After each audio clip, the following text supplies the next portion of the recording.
ay mayroon naman akong i-share sa inyo na potential token na maaaring maging 100x to 1000x potential ito. So sabi nga nila, ito ay maaaring maging next Kaspa. Noon ang Kaspa ay 0.302,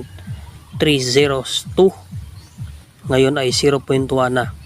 Pero itong Nexa ay nasa 0.0 or 4 zeros or 5 zeros pa ito. So talagang mas marami ka pang mabibili kapag subukan mo ito.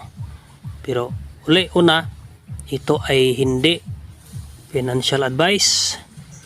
Ito ay lagi kong sinasabi sa inyo na for educational purpose only. Lagi kayong mag-research bago kayo sumubok sa kahit ano